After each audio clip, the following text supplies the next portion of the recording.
새는 날아가면서 뒤를 돌아보지 않는다라는 책을 쓴 류시화 작가의 책을 읽다가 거기에 나오는 한 가지 본인의 이야기를 제가 처음 설교 시작으로 시작하려고 합니다. 그분이 언젠가 뉴욕을 방문했다가 보스턴을 여행하게 됩니다.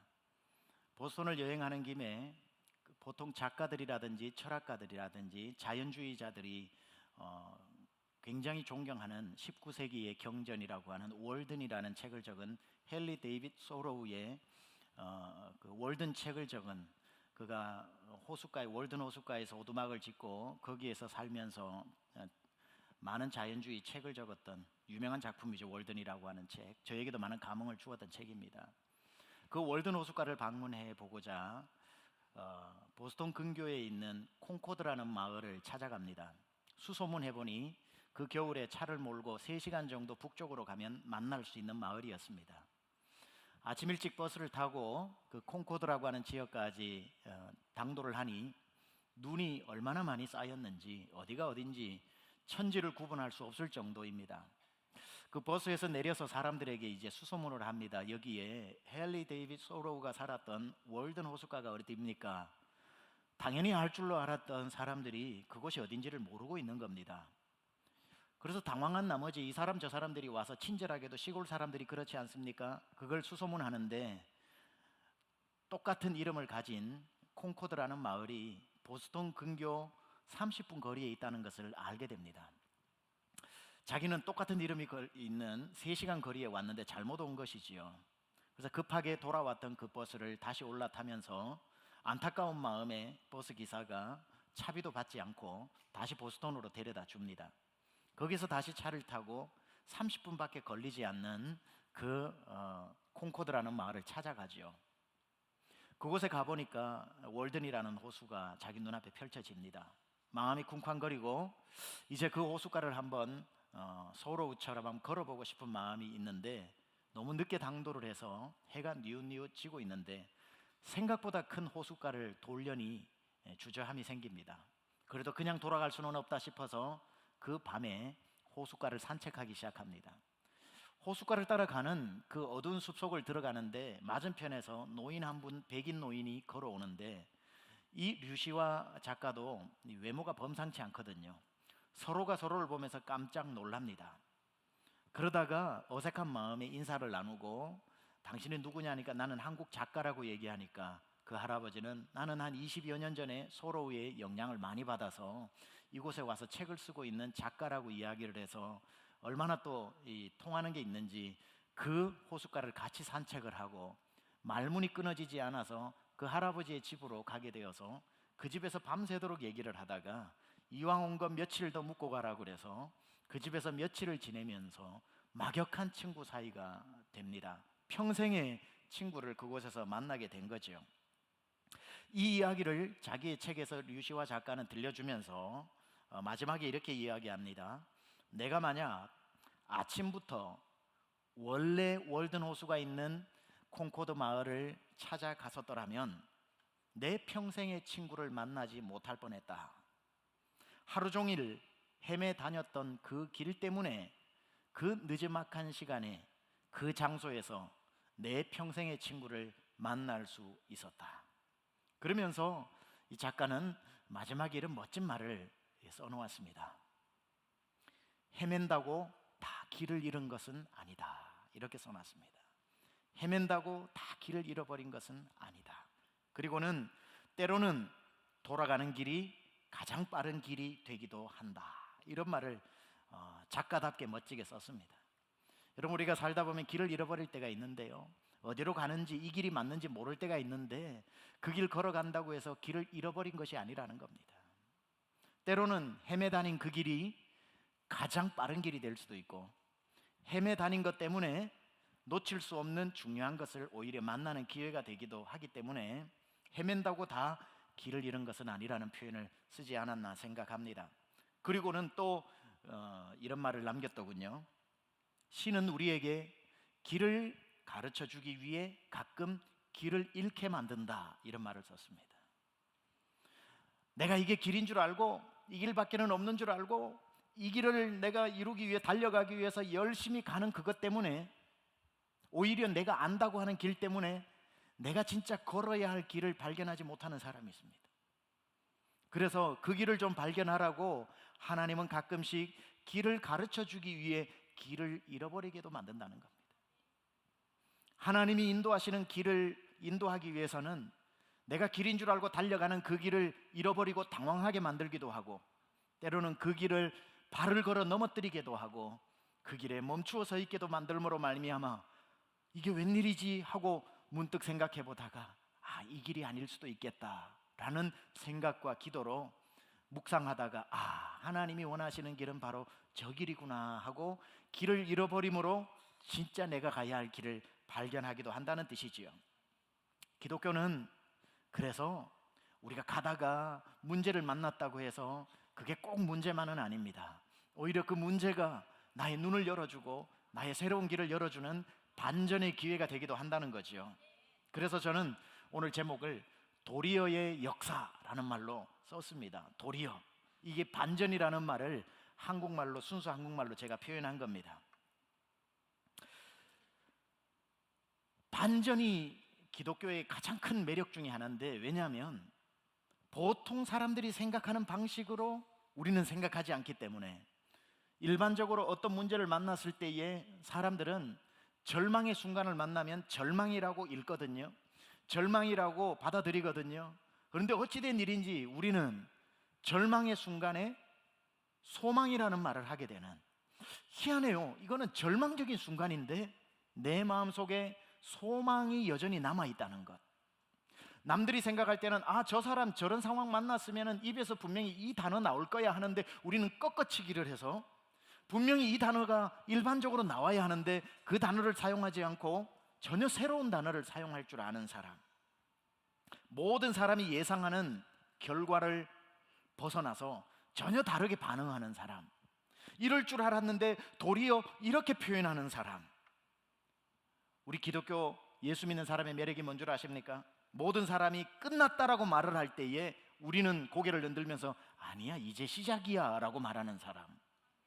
모든 사람이 길을 잃어버렸다고 당황할 때에 우리는 무슨 소리 하는 거야? 이게 길이야 라고 길이 끝나는 지점에 새로운 길을 얘기해 줄 수 있는 사람. 모든 사람이 이건 안 돼 라고 얘기할 때에 무슨 소리 하냐고 믿는 자에게는 능치 못할 일이 없다고 불가능 속에서 가능을 얘기하는, 모두 impossible이라고 얘기를 할 때 우리는 I am possible이라고 읽을 줄 아는 사람. 아버지 가방에 들어가시다 라고 읽을 때에 우리는 아버지가 방에 들어가시다라고 읽는 것처럼 impossible을 I am possible로 읽을 줄 아는 사람. 모든 문제가 우리가 생각했던 방식대로 이게 불행이다, 절망이다, 이건 비극이다라고 얘기를 할 때 우리는 눈을 열고 그 비극같이 보이는 속에 반짝이는 다이아몬드를 볼 줄 아는 눈, 이게 도리어의 눈을 가진 사람인데, 이거는 꼭 예수 믿는 사람이 아니라도 세상의 원리에도 이런 게 나옵니다. 인생지사 세용지마라는 말이 어디서 나왔습니까? 어느 집에 말이 한 마리 있었는데 키우던 말 얼마나 비쌉니까? 근데 그 말이 집을 나가버렸죠. 슬픔이 찾아온 겁니다. 슬퍼하고 있는데 며칠 지나니까 그 말이 친구 말 한 마리를 더 데리고 집으로 돌아온 거 아닙니까? 그러니까 오히려 복이 된 겁니다.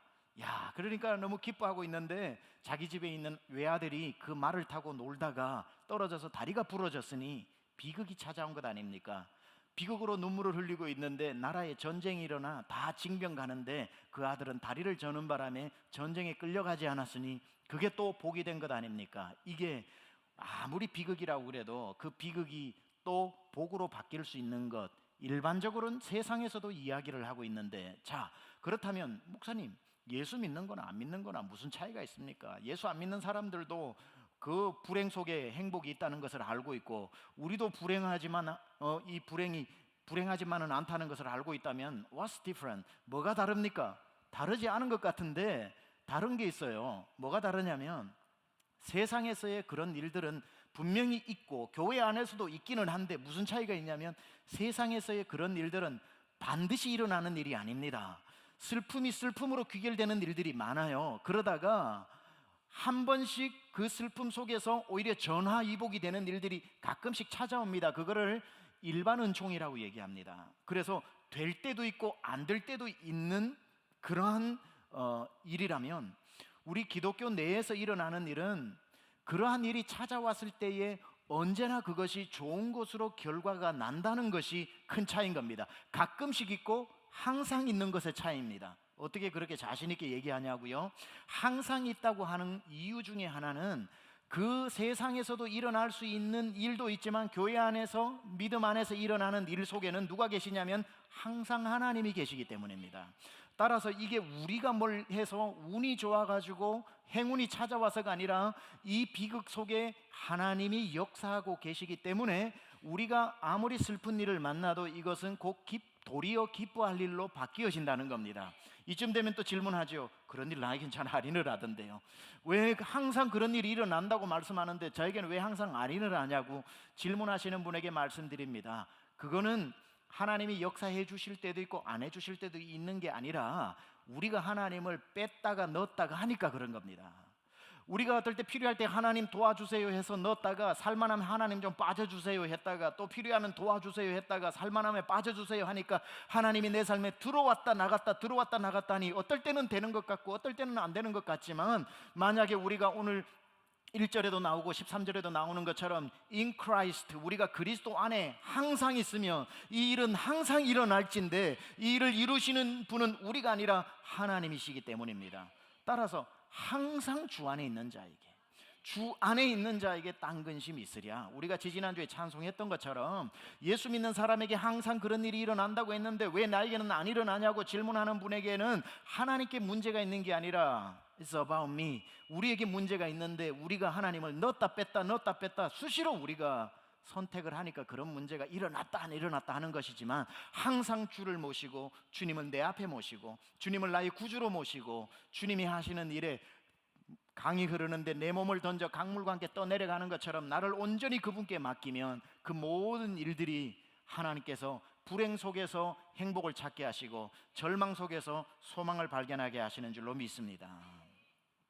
그래서 오늘 제목을 제가 도리어의 역사라고 말을 했습니다. 도리어의 역사.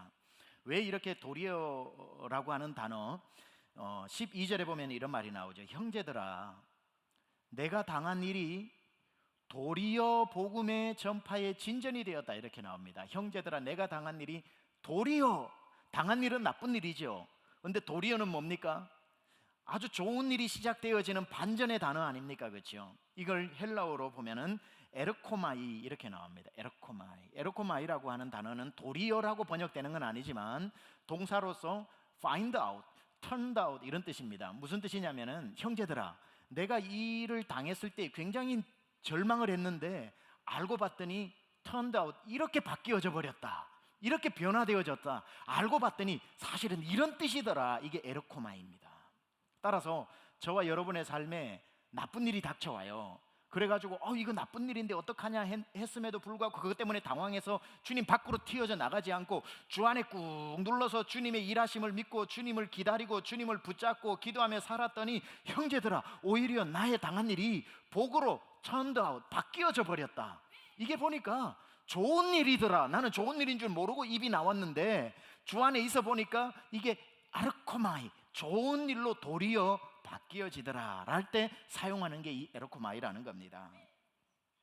나쁜 일인 줄 알았는데 알고 보니 좋은 일이었다. 이게 대표적인 게 뭐냐면, 그래서 기독교가 에르코마이의 종교라고 말할 수밖에 없는 것은 십자가 아닙니까? 대표적인 예로 사람들이 십자가에 달린 예수님을 볼 때 다 불행이라고 생각했습니다. 아이고 저러다 어떡하냐, 저 십자가에 달려 죽어버렸네. 다 비극이라고 생각을 합니다. 비극을 비극으로 보는 것은 세상의 눈이죠. 그런데 우리도 그렇게 봤는데 십자가 뒤에 구멍이 나 있는데 구멍으로 보니까 그 십자가는 부활의 영광으로 가는 출입문밖에는 안 되는 거죠. 따라서 우리는 십자가를 비극으로 보는 게 아니라 십자가를 부활의 영광의 출입문으로 보게 되는 것. 형제들아, 십자가가 좌절이고 절망이고 죽음인 줄 알았는데 나중에 보니까 도리어 그건 부활로 가는 문이더라. 이렇게 얘기를 할 때 사용하는 게 에르코마이고, 그걸 빌립보서 2장 8절에서 9절은 이렇게 설명합니다. 우리 같이 한번 읽어볼까요? 빌립보서 2장 8절에서 9절 시작. 사람의 모양으로 나타나셨음에 자기를 낮추시고 죽기까지 복종하셨으니 곧 십자가에 죽으심이라. 이러므로 하나님이 그를 지극히 높여 모든 이름 위에 뛰어난 이름을 주사. 자, 여기 보면요, 사람의 모양으로 나타나셨으며 자기를 낮추시고 죽기까지 복종하셨으니 곧 십자가에 죽으심이라. 이건 슬픔이죠. 십자가에 죽으셨잖아요. 8절은 슬픔으로 끝이 났지만 그 9절에 뭐냐면은 이러므로 하나님이 그를 지극히 높여 모든 이름 위에 뛰어난 이름을 주사. 이게 반전이라는 거예요. 남들이 생각할 때는 십자가 끝이라고 생각을 했는데 주님은 뭐라 그럽니까? 십자가는 끝이 아니라 도리어 시작이다. 십자가는 죽음이 아니라 도리어 부활이다. 이렇게 말씀하시는 겁니다. 자, 지금 여러분의 삶에 절망이 찾아오고 여러분의 삶에 기대하지 않았던 그 일만은 날인을 났으면 좋겠다 하는 일이 야속하게도 찾아오고, 누가 봐도 방향이 땅으로 falling down, 여러분이 떨어지고 있다면 추락을 하는데 누가 좀 도와줬으면 좋겠다, 날개라도 있었으면 좋겠다 하고 더듬어 보니까 날개가 있어서 어이구 그나마 날개가 있네 했는데 보니까 날개가 부러져 있고, 브레이크가 고장나서 절벽으로 달려가는데 아무런 제어 장치가 없어서 내 인생 끝날 것 같고, 여러분의 삶이 자꾸 지금 안 좋은 쪽으로 가고 있다고 생각을 할 때, 그때 뭘 기억해야 되냐면 그 상황 가운데 여러분이 주 안에 있으면 도리어의 역사가 기다리고 있다는 거죠.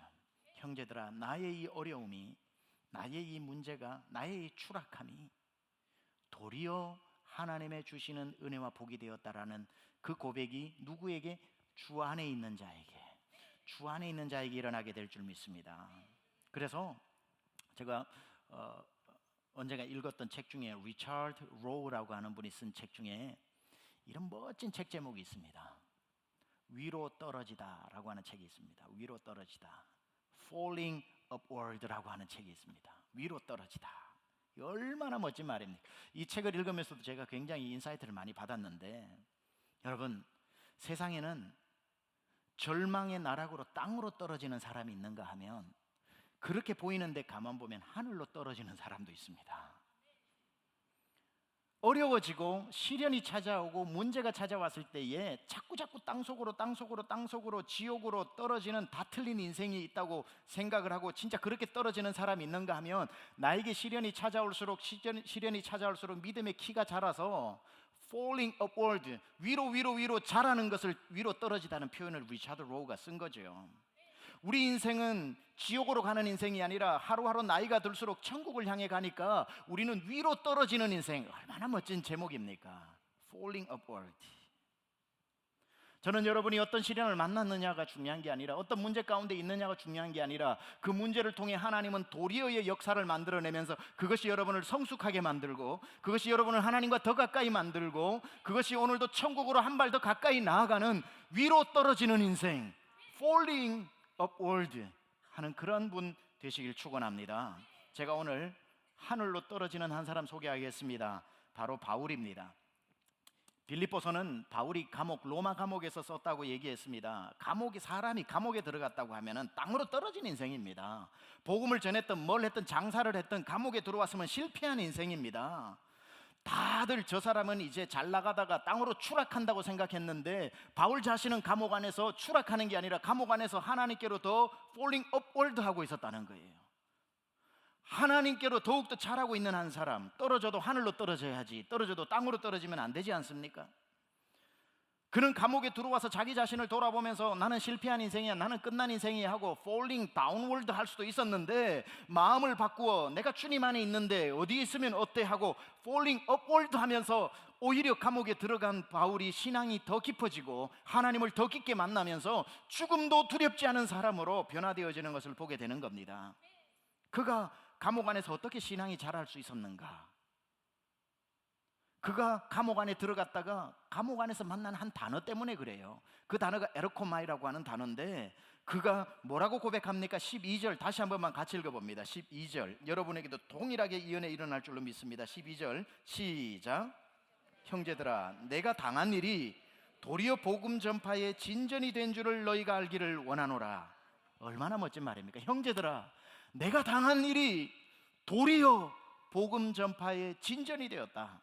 저는 여러분의 당하신 일이 도리어 여러분에게 복이 되고 도리어 하나님의 일에 더 잘 참여할 수 있고 도리어 여러분에게 축복이 되기를 축원합니다.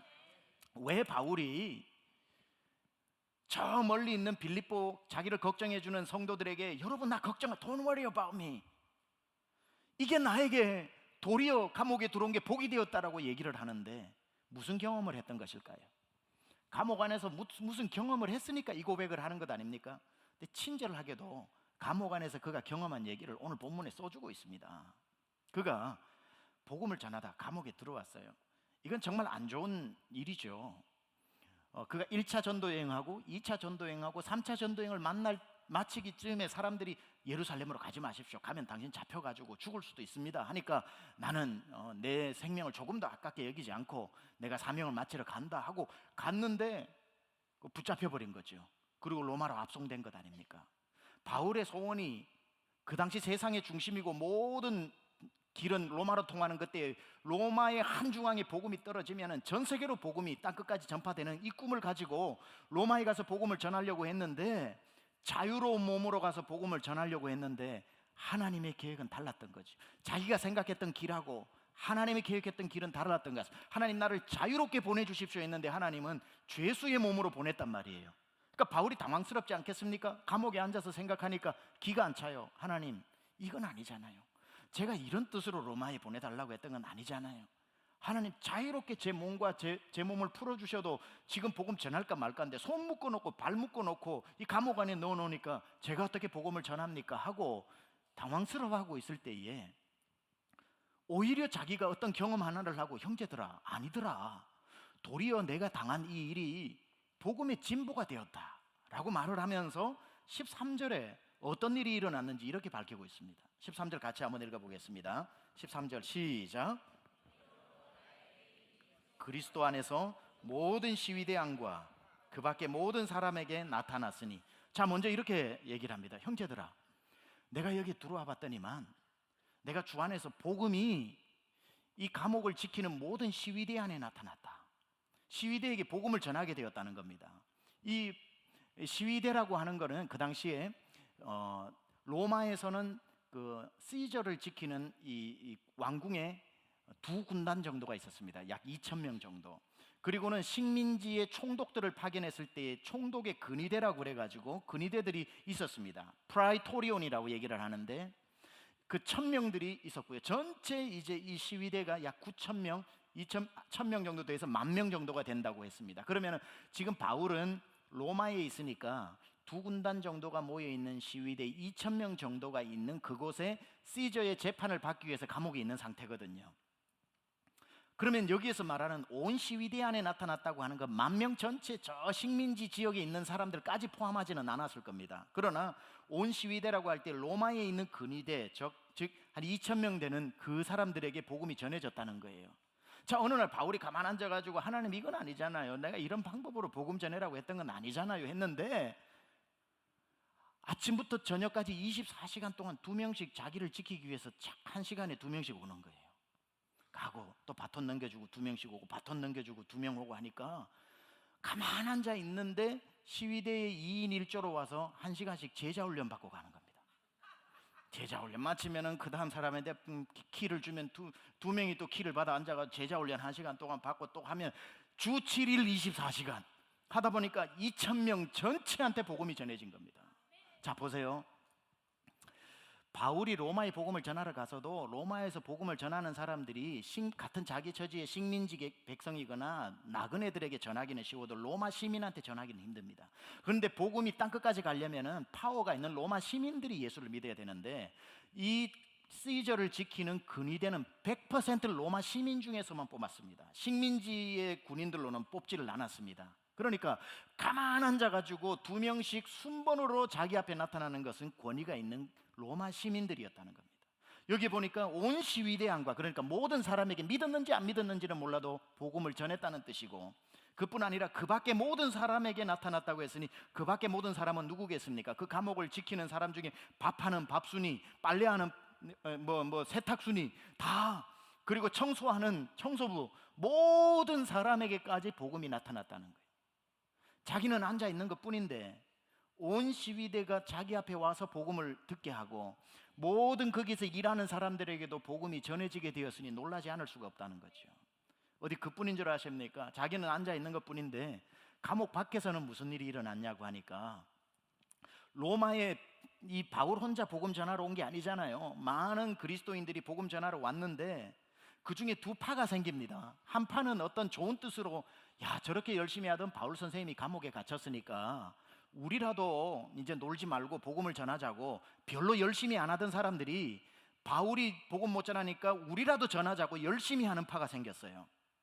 그리고 또 한 파는 평상시에 바울에게 열등감을 가지고 있어서 경쟁의식을 가지고 있었던 사람이 바울 인기만 계속 높아졌는데 감옥에 들어갔으니까 이때 우리가 복음을 많이 전해가지고 바울보다 더 유명한 인기를 좀 얻자라고 해서 안 좋은 뜻이지만 또 복음을 전하는 사람이 생겼어요. 자, 여러분 달리기 해보시면 아시겠지만 100m를 혼자 뛰는 기록이 잘 나옵니까? 둘이 뛰는 기록이 잘 나옵니까? 둘이 뛰면 점수가 잘 나와요. 그렇죠? 그러니까 감옥 밖에서도 바울 없을 때 우리라도 해주자 좋은 뜻으로 하는 사람이 생기고, 바울 없을 때 우리 이름 내자고 나쁜 뜻으로 하는 사람이 생겼지만, 둘이가 경쟁하면서 전하다 보니까 로마 구석구석에 복음을 실어 나르는 일이 일어나더라는 거죠. 거기에 대해서 14절에서 17절까지 이렇게 나옵니다. 제가 한번 읽어보겠습니다. 형제 중 다수가 나의 매임으로 말미암아 주 안에서 신뢰함으로 겁없이 하나님의 말씀을 더욱 담대히 전하게 되었느니라. 어떤 이들은 투기와 분쟁으로, 어떤 이들은 착한 뜻으로 그리스도를 전파하니, 착한 뜻은 이들은 내가 복음을 변정하기 위하여 세우심을 받은 줄 알고 사랑으로 하나, 나쁜 뜻으로 하는 사람은 그들은 나의 매임에 괴로움을 더하게 할 줄로 생각하여 순수하지 못하게 다툼으로 그리스도를 전파하느니라. 이렇게 전파하니까 바울이 뭐라고 얘기합니까? 상관없다. 18절에 그러면 무엇이냐? 거칠애로 하나 참으로 하나 무슨 방도로 하든지 전파되는 것은 그리스도니 이로써 나는 기뻐하고 또한 기뻐하리라. 바울이 앉아 있으니까 이거는 도대체 신기한 일이 벌어지는 거예요. 나는 앉아 있는데 2명씩 제자 훈련 받으러 계속 오지. 감옥 밖에는 보니까 서로 형제들이 바울이 묶여 있으니까 우리라도 열심히 하자, 없을 때 우리 이름을 내자라고 해가지고 경쟁하면서 복음을 전하니까 로마 밖에서는 자기 혼자 뛰는 것보다 수십 배의 열매로 들불처럼 복음이 로마의 구석구석에 전파되어지니까 바울이 야, 하나님이 나를 자유의 몸으로 뒀더라면 로마에서 나 혼자 이리 다니고 저리 다니고 했겠지만 내 손을 묶고 내 발을 묶어가지고 아무것도 못하게 해놓으니까 감옥 안에서는 수천 명이 예수를 믿고 감옥 밖에서는 구석구석 복음이 전파되어지니 그리스도가 전해지니 나는 기뻐하고 또한 기뻐하리라. 와, 하나님의 뜻은 내 계획을 상상을 초월하는구나. 내 계획이 이거였다면 하나님은 나를 죄수로 만들어 가지고 손발을 묶어 놓고도 하나님은 일하시는구나. 얼마나 기가 막힌 방법입니까? 이게 어디 바울에게만 일어나는 일입니까? 성경에 써놓았던 이유는 이게 우리에게도 일어나기 때문에 써놓은 것 아니겠습니까? 오늘 여러분의 삶이 더도 덜도 말고 바울 같은 심정인 분이 있습니까? 내 손이 묶여있고 뭘 하려고 해도 할 수가 없어. 내 발이 묶여있고 미국에 와서 10년 지나는데 신분이 묶여있고 내가 사업을 했는데도 자금줄이 열리지 않아서 그냥 오픈만 해놨지 아무것도 진행되지 않고 있고, 결혼은 했는데 아무런 열매가 없고, 공부는 시작했는데 졸업을 하려는 날은 뭐 수년이 가도 아직 뭐 절반도 크레딧을 못 땄고 완전히 내가 묶여있는 상황, 완전히 묶여있는 상황. 그때 뭘 기억해야 되냐면요, 그 순간에서도 하나님은 일하고 계시다는 겁니다. 하나님은 전혀 그런 환경에 구애받지 않고 여러분을 향해 감옥같이 손이 묶이고 발이 묶인 바울을 통해서도 손이 자유롭고 발이 자유로울 때보다 더 멋지게, 더 많이, 더 효과적으로 일하신 하나님이 우리 속에서, 저와 여러분 속에서 더 멋지게 일하고 계시는 줄 믿습니다. 따라서 내 생각에는 더디 가는 것 같고 묶여있는 것 같아도 때로는 돌아가는 길이 더 빨리 가는 지름길이 될 때도 있는 겁니다. 때가 되면 하나님 그 족쇄를 다 풀어주실 것입니다. 여기서도 분명히 얘기하는 거죠. 25절에 내가 살 것과 너희 믿음의 진보와 기쁨을 위하여 너희 무리와 함께 또 거하게 될 것을 나는 확신하노라. 바울은 알았어요. 하나님이 필요하시면 풀어주신다는 것을. 하나님이 필요하시면 묶어두기도 하고 하나님 원하시면 풀어두기도 하기 때문에 그것을 개의치 않겠다는 겁니다. 나는 기뻐하고 기뻐한다. 어디에 있든지 간에. 왜? 하나님은 일하고 계시기 때문에. 나는 멈추어 있어도 하나님은 멈추신 적이 없고, 나는 손발이 묶여 있어도 하나님은 오늘도 일하고 계시기 때문에, 따라서 예수 믿는 사람에게는 곡선도 직선되는 줄 믿습니다. 요즘 표현을 빌리자면 곡선이라 쓰고 직선이라 읽는다, 그런 말이죠. 여러분, 인생이 고속도로를 달릴 때도 있지만 고속도로를 벗어나 지방도로를 걸어갈 때도 있는 겁니다. 운전해서 갈 때도 있어요. 고속도로는 빨리빨리 갑니다. 서울에서 부산 가려면 고속도로 타야지요. 목적지만 바라보고 간다면 부산을 갈 때 고속도로 타야 되지만, 조금 여유가 있다면 지방도로로 하나님이 우리를 인도하실 때도 있습니다. 내 인생의 고속도로 하이웨이가 아니더라도 때로는 지방도로로 빠지는데요, 여러분, 지방도로는 참 불편해요. 수시로 신호등이 있어서 우리 인생에 빨간불이 켜집니다. 파란불이라서 빨리 가야지 하는데 내비게이션이 얘기합니다. 전방에 과속 방지턱이 있습니다. 그래서 또 못 가게 해가지고 조금 속도를 낮추면은 그새 빨간불이 탁 돼가지고, 남들은 뭐 서울에서 부산 오는데 지방도로가 다 내가 가면 희한하게 파란불로 바뀌더라 그러는데, 나는 파란불인 줄 알고 가는데 내가 가면 빨간불로 바뀌는, 내 인생은 왜 이렇게 안 되는지. 이번에도 한국을 나가보니까요, 한국 내비게이션은 정말 시끄럽더라고요. 미국은 기본만 가르쳐 주는데 한국 내비게이션 그 아가씨는 얼마나 말이 많은지 몰라요. 전방에 과속 방지턱이 있습니다. 전방에 과속 감시 카메라가 있습니다. 전방에 사고 다발 지역입니다. 뭐 어쩌고, 시끄럽더라고요. 하여튼 그렇게 뭐가 많아요, 지방도로로 갈 때. 그래서 하이웨이로 가면 금방 갈 수 있을 것 같고, 지방도로는 참 불편할 것 같고, 빨간불이 많아서 쉬게 될 때 왜 빨간불이냐 이러면은 어차피 빨간불인 거, 그때에 조금 숨을 고르고 창문을 한번 내려보면 그 지방도로에서만 느낄 수 있는 그 냄새가 싹 들어오는 거예요. 그 벼가 익어가는 가을에 그 벼 냄새가 들어오는가 하면 공공공공공 짖어대는 그 강아지 소리도 들리고, 그 전방 앞에 평상에 이렇게 앉아서 콜록콜록 기침하는 할아버지의 가래 끓는 소리도 정겹게 들려오고, 그 잎사귀 사이로 지나가는 가을바람도 들어오면서 벌써 가을이 왔네. 거기에 묻어오는 과일 냄새도 맡아지면서 세월이 흘러가는 소리가 들어오면서 많은 보지 못했던 것들이 또 거기에서 보이면서 참 자기 인생을 또 돌아보게 되는 시간들이 있는 겁니다. 하나님이 하이웨이로 가는 우리를 갑자기 지방도로로 빼게 해서 또 멈추어 서 있게 하고, 또 빨간불로 멈추어 서 있게 할 때에 왜 내 인생은 하이웨이가 아니고 지방도로냐고 그렇게 불평하지 말고, 한 번쯤 왜 서게 하셨을까? 왜 이곳에 빠지게 하셨을까? 그때에 숨 한 번 고르고, 주님 왜 이곳으로 인도하셨나요? 하고 주변을 보면 세월이 가는 것도 보이고, 가을이 오는 소리도 들리고, 새들의 지저귀는 소리도 들리고, 사람 사는 소리들도 왁작지근한 소리도 들리고, 학교하면서 집으로 가는 아이들의 깔깔거리는 소리도 들리면서 우리 삶을 돌아보게 되는 겁니다.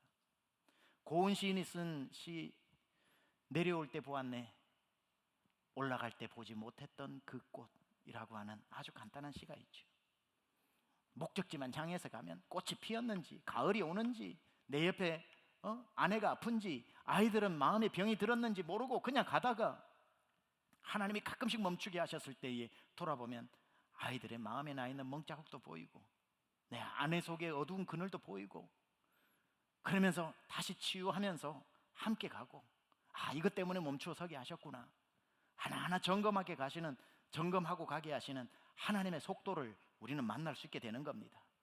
내 속도를 버리고 하나님의 속도를 맞출 수 있는 것. 바울이 막 계속 달려가는 인생으로 놔두지 않고 하나님이 멈추어 서게 하시고, 너는 좀 있어라, 내가 좀 일하자 하고 바울을 감옥에 넣어놓고 하나님이 일하시니까 바울이 일할 때보다 더 효과적으로 일되어지는 거 우리 보지 않습니까? 처음에 바울 같은 성격에 있어서 감옥 들어왔을 때 화병 나서 죽었을 것 같아요. 화병 나가지고, 하나님 이게 뭡니까? 불같은 I'm a passion of man, man of passion. 나는 열정의 사람인데 이게 뭐 하는 겁니까? 라고 하다가 눈을 열어보니까 wait a minute, 하나님의 일하시는 걸 보니까 깜짝 놀라고 경탄하게 되는 거죠. 그러면서 나온 고백이가 아닙니까? 형제들아, I want to let you know, 나의 묶인 이 일이 도리어 복음의 진보가 되었다. 여러분의 삶에 멈추어져 있는 것 때문에 하나님이 더 많은 일을 하실 수가 있고, 내가 잠시 멈추어 있는 시간 때문에 하나님이 더 빨리 여러분의 곡선 같은 숨겨진 직선으로, 지름길로 인도하시는 길이 될 수 있다는 겁니다. 자기 속도대로 달리면 하나님의 일이 보이지 않는데, 만약에 바울이 감옥 안에 들어와서 자기만 생각하고 하나님만 원망했다면 저 감옥문만 계속 보는 거예요. 주여, 저 감옥문이 오늘 기도하면 내일 아침 활짝 열릴 줄 믿습니다. 저 감옥문이 열릴 줄 믿습니다. 그 옛날 빌립보 감옥의 역사가 오늘 로마 감옥에도 일어날 줄 믿습니다. 그 감옥문만 계속 봤더라면 감옥과 자기 사이에 2명씩 왔다 가는 사람이 안 보였을 겁니다. 왜 사람이 지나가고 그래? 사람이 지나가고 그래? 이 사람이 왜 지나가고 그래? 다 보내버렸을 거예요. 그러나 그 안에서 감옥문만 보다가 이곳으로 보내신 분도 하나님이신데, 하나님 왜 보내셨나요? 그리고는 숨 한 번 고르고 나니까 친절하게 자기 앞에 2명씩 오는 게 보이는 거예요. 이 사람 만나라고 보내셨군요. 당신은 예수 그리스도에 대해서 들어보신 적 있습니까? 들어봤소. 로마에 살면서 그 지긋지긋한 예수쟁이들을 모르는 사람이 있어. 당신이 그 예수를 믿소? 안 믿소? 안 믿어야 될 특별한 이유가 있어? 없소. 그러면 믿으시오. 아멘 하고 이렇게 계속 복음이 이제 성령의 역사, 말 같지도 않은 말에도 성령의 역사하면 말이 되는 거거든요. 심령을 막 움직여가지고 믿게 되는 역사들이 일어나는 것을 보면서 감탄하고 경탄하는 거죠. 주님이 이 마음으로 나를 이곳으로 보내셨구나. 그러니까 바울의 고백이 나는 기뻐하고 기뻐한다. 여전히 감옥 밖의 사람들은 저 어떡하냐, 바울이 감옥에 갇혀가지고 하는데도 바울 자신은 이 감옥 안에서 falling upward, 계속 자라는 거예요. 내 키가 자라고, 내 믿음이 자라고, 하나님을 아는 지식이 자라고, 나는 하나님께로 더 가까이 위로 떨어집니다. 누가 알 소냐? 밖에 있는 사람은 절대로 알지 못하는 그 신비를 그곳에서 느끼고 나니까 그가 고백하는 거죠. 18절에 내가 기뻐하고 또 기뻐한다. 바울은 급기야 내가 감옥 밖에 있고 내 상황이 문제가 다 풀리는 거, 문제가 여전히 묶여 있는 게 중요한 게 아니구나.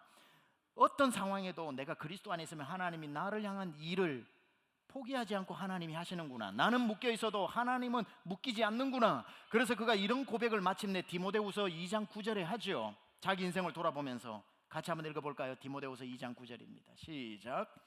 복음으로 말미암아 내가 죄인과 같이 매이는 데까지 고난을 받았으나 하나님의 말씀은 매이지 아니하느니라. 아멘. 그가 그걸 알았던 거죠. 나는 매여도 하나님은 매이지 아니하고, 내 상황이 어떻게 되든지 간에 하나님은 그 속에서 더 많은 일을 행하시는 것이고, 그리고 마침내 25절에 그러나 또 하나님이 원하시면 내가 살 것과 너희 믿음의 진보와 기쁨을 위하여 너희 무리와 함께 여기에서 다시 감옥에서 나가 너희와 함께 거하는 것도 내가 확신하노라. 나는 사는 것도 죽는 것도 복음의 진보만 된다면 아무것도 괜찮다. 내 안에 그리스도께서 일하시는데 장애만 되지 않으면 된다. 저는 오늘 이곳에 있는 우리 이부 식구들 모두가 어떤 상황이 다 다른 상황이 있겠지만, 여러분이 여러분의 삶에 어떤 상황에 있느냐가 중요한 게 아니라 오늘 뭘 생각하셔야 되냐면, 이 상황에 하나님이 나와 함께 하시냐 안 하시냐. 하나님이 함께 하시면 여러분의 문제는 더 이상 문제가 아닌 줄로 믿습니다. 하나님이 그 문제를 해결하시는 거거든요. 그런데 똑같은 상황에도 하나님이 빠지면 내 인생은 아무것도 아닙니다. 하나님 계시고 안 계시고 하나밖에 차이가 안 나는데 완전히 다른 사람이 되는 겁니다. 옛날 드라마 생각나십니까? 저는 그 드라마를 제대로 본 적은 없지만 점 하나 찍으니까 아무도 못 알아보는 그 드라마가 있었어요. 그 여자 주인공이 어떻게 그걸 못 알아보는지 모르겠어요. 그냥 다시 나타났는데 점 하나 찍고 나타나니까 아무도 몰라봐. 점 하나 있고 없고가 그렇게 큰 차이인 줄 저는 처음 알았어요. 그건 드라마지만 우리 믿음이 똑같아요. 내 삶이 어제나 오늘이나 똑같고 내일도 비슷하겠지만 그 삶에 세자밖에 안 되는 하나님이라는 단어가 있느냐, 하나님이라는 단어가 빠졌느냐는 하늘과 땅 차이입니다. 여러분이 지금 어떤 문제에 있느냐가 아니라 그 문제 가운데 하나님이 함께 계시느냐, 하나님이라는 이름이 내 속에 있느냐 없느냐에 따라서 그 하나님이 여러분을 이기기도 하시고, 이거 뭐라고 하고 빼버린 그 이름 때문에 나가던 우리의 인생이 정말 땅으로 떨어지는 인생 될 수도 있기 때문에 하나님 주 안에 있는 나에게 딴 근심 전혀 없는 줄 믿습니다. 저는 우리 세미한 교회가 지금 독특한 상황 가운데 서 있는데, 저는 누가 봐도 여러분의 머릿속에 뭐가 있는지 몰라도 제 마음에 확실한 것 한 가지는, 우리는 하나님이 이런 경험들을 통해서 도리어 더 크게 부흥시키시고, 도리어 더 하나님이 우리를 사용하시고, 도리어 우리가 더 믿음이 falling upward, 믿음을 자라나게 되고, 더 하나님의 큰 역사가 우리 가운데 또한 일어나게 될 줄 믿습니다. 동일하게 여러분의 삶에도 어떤 상황이라도 도리어 반전의 역사, 아르코마의 역사가 일어남으로 말미암아 하나님이 우리와 함께 하심으로 능히 여러분의 삶이 위로 자랄 수 있기를 우리 주 예수 그리스도 이름으로 축원합니다. 함께 기도하겠습니다. 오늘 이 말씀을 들으시면서 딱 한 자입니다. 여러분의 삶에 하나님이라는 이름이 있느냐 없느냐, 내가 하나님을 붙잡고 있느냐 붙잡고 있지 않느냐, 아무것도 아닌 것 같은 차이라도 그것이 가장 중요한 차이입니다. 어떤 상황인지를 오늘 묵상하지 말고 이 상황에 내가 하나님을 의지하고 있느냐 의지하지 않고 있느냐, 필요에 따라서 하나님을 불렀다가 필요에 따라서 하나님을 밖으로 다시 내보냈다가 하는 그런 삶이 아니라, 언제나 24시간 나는 주 안에 있을 때에 하나님은 우리를 통해 일하시고, 여러분의 터전을 통해 일하시고, 자녀를 통해 일하시고, 환경을 통해 일하시고, 가정을 통해 일하시고, 여러분의 밟는 모든 땅에 하나님이 앞서 행하실 줄로 믿습니다. 주여, 오늘 내 삶 가운데 하나님 역사하여 주시옵소서. 기도하겠습니다. 하나님 아버지, 이 시간 주님 앞에 기도합니다. 하나님, 우리의 힘이 되시고 우리의 능이 되시고 우리의 모든 것 되신 하나님, 하나님이 함께 하시면 우리는 능히 모든 것을 이기게 될 줄 믿습니다. 내가 주님을 사랑합니다. 주 안에 있는 우리에게 내가 어디에 있는지가 중요한 것이 아니라, 우선도 돌아가는 길도, 묶여있는 길도, 멈춰서 있는 길도 하나님 가장 빠른 길이고 가장 바른 길이고 가장 확실한 길임을 고백합니다. 하나님이 함께 하시니 그 길이 가장 복된 길인 줄로 고백합니다.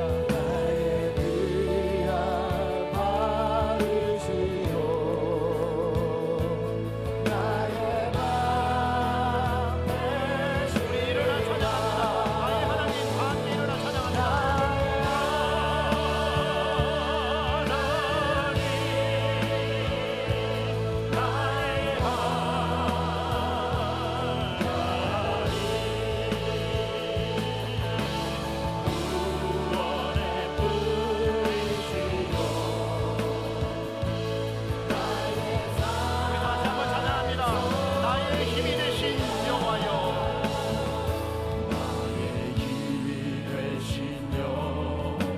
주님을 사랑합니다. 내가 주님을 사랑합니다. 주는 나의 반석이시며 주는 나의 반석이시며 나의 요새시라. 나의 요새. 주는 나를 건지시는, 주는 나를 건지시는 나의 주.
하나님이 우리의 힘 되심을 고백합니다.